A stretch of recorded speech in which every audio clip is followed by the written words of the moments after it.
pengajian tugas PPD saya. Dalam hal ini saya menggunakan pernikahan dalam Islam. Tapi sebelumnya mari kita berdoa dahulu supaya apa yang kita kerjakan hari ini selalu mendapat ridho dari Allah Subhanahu wa taala. Silakan untuk kelas doa dulu.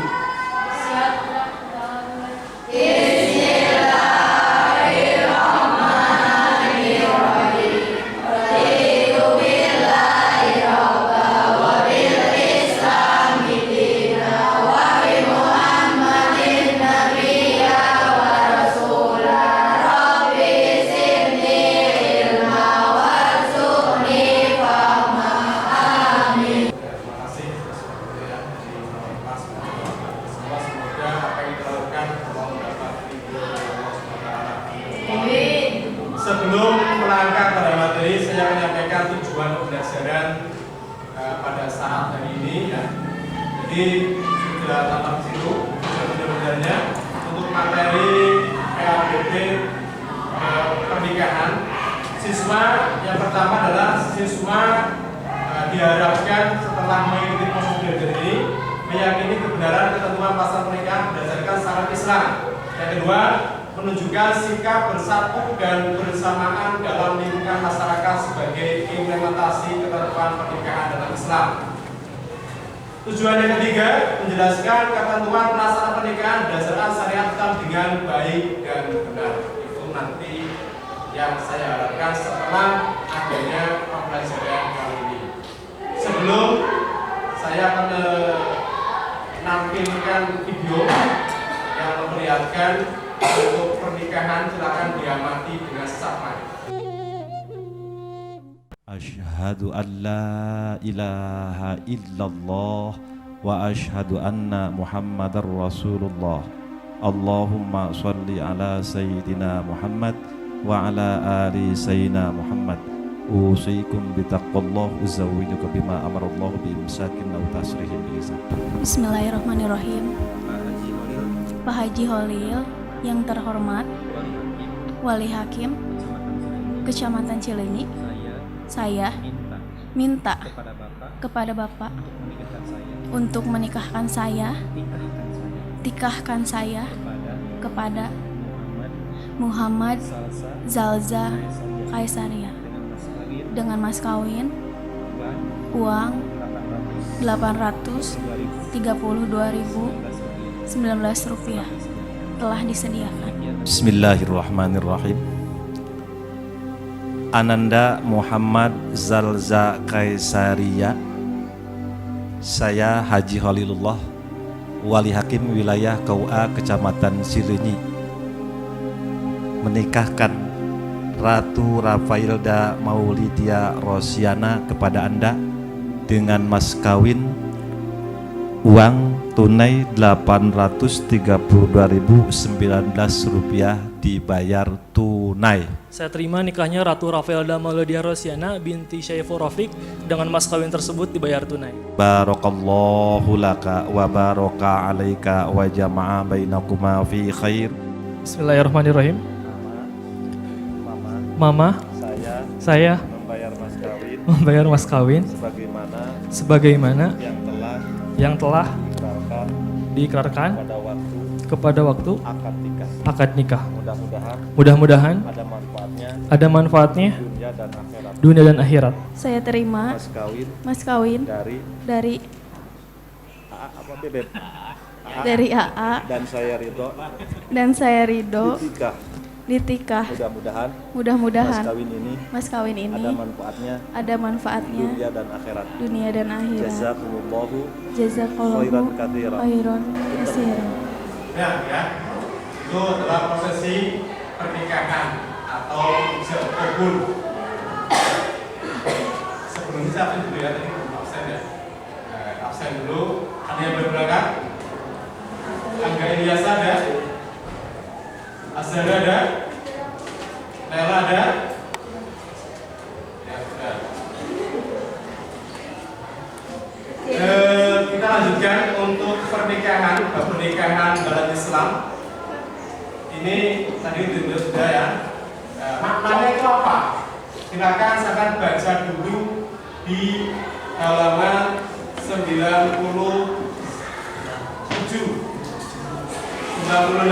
sampai dengan 103 ya. Baca dulu.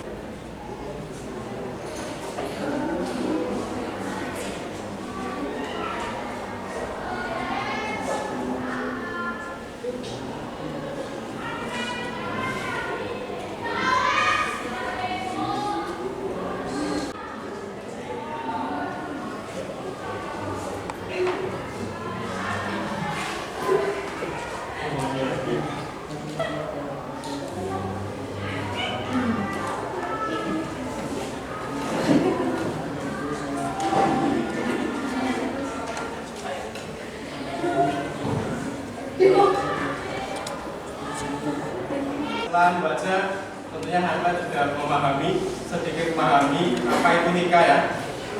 Pengertian nikah, makna dari nikah itu, nikah itu berarti dari bahasa Arab yang berarti itu al-jam'u atau bertemu, dan juga berarti berkumpul ya. Kalau kita arahkan ke istilah, apa itu nikah? Nikah suatu ikatan lahir batin antara seorang laki-laki dan perempuan untuk hidup bersama dalam suatu rumah tangga melalui akad yang dilakukan menurut hukum syariat Islam. Ini pengertian nikah baik secara bahasa maupun secara istilah. Setelah kalian tahu apa itu nikah, maka kita beralih kepada dalil. Dalil yang melandasi adanya pernikahan di Quran surat An-Nur ayat 32. Mari kita baca bersama-sama. Saya dulu namanya turunkan. A'udzu billahi minasy syaithanir rajim.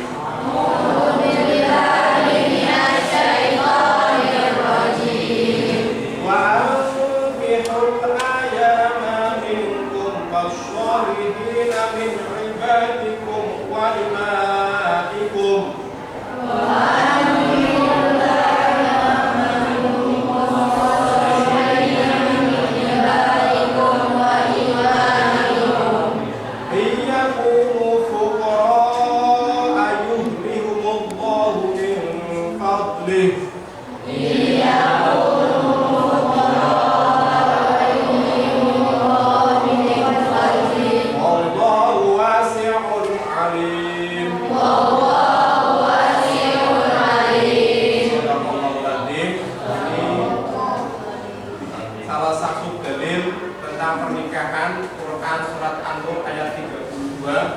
Yang tadi sudah kalian baca sama-sama, artinya dan nikahilah orang-orang yang masih membujang di antara kamu dan juga orang-orang yang layak menikah dari hamba-hamba sayamu yang laki dan perempuan.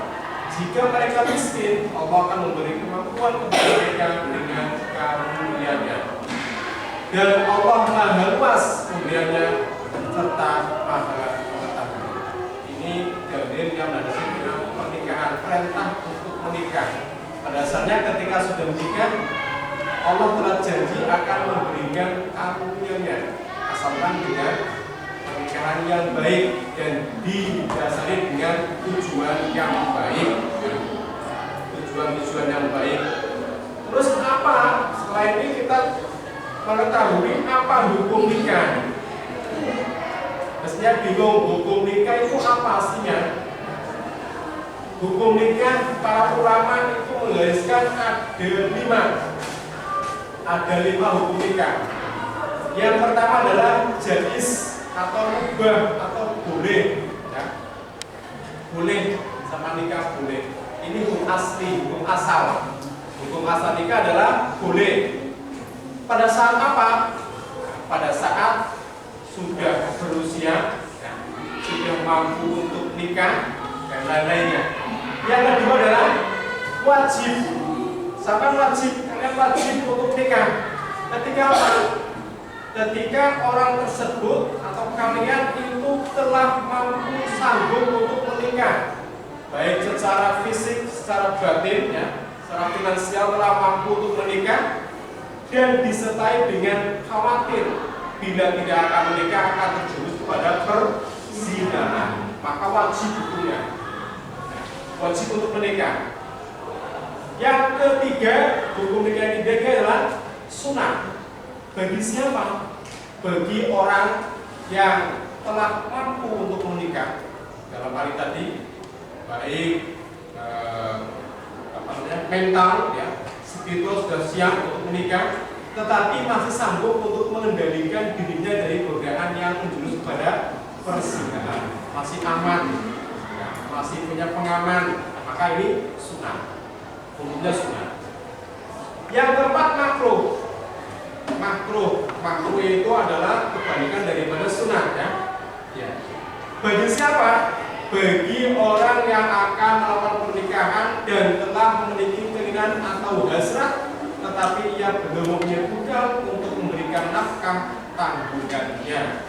Artinya sudah punya keinginan untuk menikah, hasrat untuk menikah, tapi belum punya bekal, belum punya finansial yang mendukung adanya pernikahan tersebut. Yang kelima, yang terakhir, ini haram. Bagi siapa? Bagi orang yang melakukan pernikahan tetapi ia mempunyai niat yang buruk, seperti niat menyakiti perempuan atau yang berhubungannya. Ini kalau seperti itu maka nikah hukumnya haram. Dari kedua tersebut dapat disimpulkan bahwasanya hukum nikah itu tergantung pada individu yang akan melakukan pernikahan tersebut, khususnya bagi laki-lakinya yang menjadi tanggung jawab nantinya ketika nikah. Setelah mengetahui hukum nikah, maka kita beralih ke tujuan nikah. Islam menggarisbawahi bahwa tujuan nikah itu sangat mulia sekali. Yang pertama adalah untuk memperoleh kebahagiaan, ketenangan hidup, dalam istilah sakinah. Jadi ketika sudah menikah akan diberi kebahagiaan, ketenangan. Makanya kalau nikahnya itu salah, pastinya tidak akan bahagia, tidak akan tenang, bahkan ada cerai. Kenapa? Ada yang salah dengan pernikahannya. Nah, mungkin tadi berdasarkan dengan hukum yang haram, mungkin ya. Nah, saya dengan itu. Yang kedua, tujuan nikah adalah untuk membina rasa cinta dan kasih sayang di antara dua belah pihak. Ya. Laki-laki dan perempuannya terjadi rasa cinta dan kasih sayang. Yang ketiga adalah untuk memenuhi kebutuhan seksual yang sah dan diridhoi oleh Allah Subhanahu wa Ta'ala, alias tidak terjadi perzinahan. Apa bedanya rukun dengan syarat? Ini ada dua syarat dan rukunnya. Kalau rukun itu adalah hal-hal yang wajib dilakukan pada saat prosesi pernikahan tersebut. Kalau syarat ini adalah sesuatu yang mendukung, ya, sesuatu yang membolehkan rukun tersebut berlaku. Ada 5 rukun dalam pernikahan. Yang pertama, calon suami harus ada. Masa ya istrinya ada semuanya nggak ada? Kayak kalian ya, iya, tadi belum jadi rukun ya. Yang kedua adalah calon istri, harus ada calon istrinya, jangan disingkan ya, jelas ada orangnya ya. Yang ketiga adalah adanya wali. Wali ini bisa nanti untuk keterangannya pertemuan mendatang ya. Untuk wali ada syarat-syaratnya juga, ada ketentuannya juga ya. Adanya 2 orang saksi. Saksi ini yang menyaksikan adanya proses pernikahan, ya, yang bilang sah biasanya ya, itu saksi. Nah, setelah dari ijab kabul, bilang sah itu saksi. Terus yang kelima adalah adanya ijab kabul. Apa itu ijab kabul? Ijab itu memberi, kabul itu menerima. Berarti bagaimana untuk calon suami syaratnya beragama Islam atas kehendak sendiri, ya, tidak dipaksa. Bukan muhrim. Nanti selain ada siapa muhrim itu ya. Tidak sedang dalam keadaan ihram haji. Jadi kalau lagi ihram terus menikah itu enggak boleh kan. Karena tidak memenuhi syaratnya. Yang kedua, calon istri. Syaratnya bagaimana? istri agama Islam. Makanya kadang-kadang kalau sebuah Islam bisa dulu ya Islam dulu baru nanti mengadakan akad nikah. Tidak terpaksa atau tidak dipaksa. Ya. Bukan muhrim, nanti ada pengecualian ya. Tidak dipaksa. Nanti bagi siapa yang tidak dipaksa nanti ada ya. Bukan muhrim, tidak bersuami. Ya. Istri tidak boleh memiliki dua suami. Nanti bingung ya, dari mana ini suami anak dari mana ini ya, maka tidak punya dua suami. Tidak sedang dalam keadaan masa iddah. Iddah itu apa? Iddah itu masa penantian ketika dicerai oleh suaminya, ada penantiannya. Nanti ada iddahnya ketika ditinggal suami ketika meninggal, sehingga ketika hidup itu ada ketentuannya. Bab yang berikutnya nanti kita sampaikan. Terus tidak dalam keadaan ihram atau umroh ya, sama dengan tadi baik suami maupun istri. Kalau suami itu tidak dalam keadaan umroh. Yang berikutnya syarat dari dua orang saksi. Saksi itu disyaratkan harus Islam. Tidak boleh diambilkan dari orang yang bukan Islam, itu bukan oleh kita, dari paman kita, apa siapa, itu tidak boleh dari yang bukan Islam. Yang kedua dewasa, artinya ketika anak-anak tidak boleh menjadi saksi ya. Sehat akalnya, tidak fasik, tidak berbuat jahat ya. Hadir dalam akad nikah. Seorang saksi itu harus hadir dalam akad nikah. Yang terakhir syarat dari ijab qabul. Tadi kita sampaikan ijab itu memberi, qabul itu menerima. Syaratnya di mana? Dengan kata-kata nikah atau biasanya qabul itu nikah ya, watas bijah saya terima nikahnya gitu ya. Atau yang disamakan dengan itu berurutan antara ijab dan qabul, berurutan antara ijab dan qabul ya, berurutan, saling berurutan ya, antara ijab qabul, antara memberi dan menerima berurutan, tidak boleh ada selah-selahnya ya. Itu rukun nikah dan syaratnya. Mungkin itu saja kesimpulannya.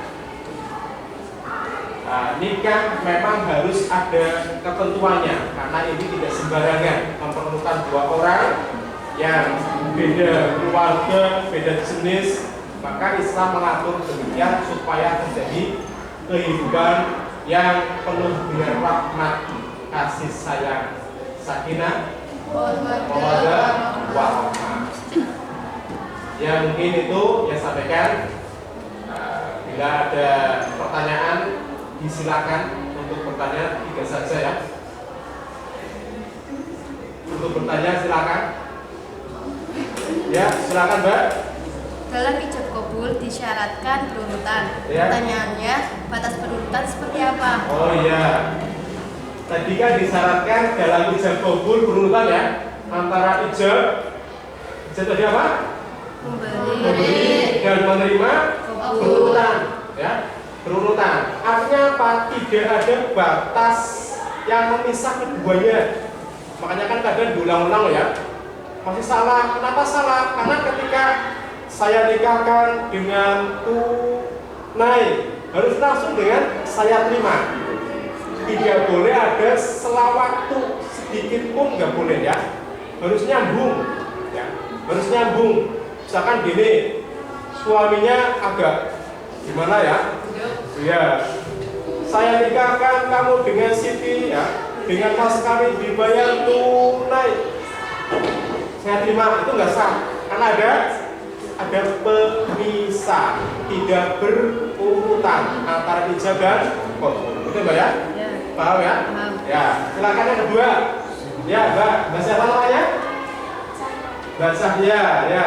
Jika dalam rukun nikah disebutkan ada ini, maka seandainya calon mempelai putri tidak mempunyai wali. Oh iya, jadi bagus sekali ini. Karena kan ada ya, ada seorang perempuan yang tidak punya wali. Nanti setelah ini kita terangkan bahwa wali itu seperti apa ya. Bapaknya nggak ada, kakaknya nggak ada, pamannya nggak ada, terus semua. Kan? Terus gimana dia mau nikah? Masa ya diambilkan dari orang lain? Kan bisa ya. Nanti ada ketentuannya, yaitu dengan menggunakan wali hakim. Wali hakim itu biasanya yang mengangkat itu adalah sebuah pemerintahan atau negara. Dalam hal ini pegawai dari kantor urusan agama. Itu sudah diangkat, sudah dirasakan supaya jadi wali hakim. Ini untuk menjadi solusi jika seorang calon mempelai putri tidak mempunyai seorang wali. Ya. Atau biasanya gini, dia nggak punya wali karena apa?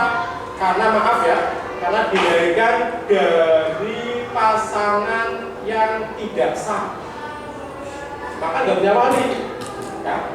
Contohnya dari perbuatan zina, lahir anak perempuan, maka tidak ada walinya, maka walinya dengan wali hakim.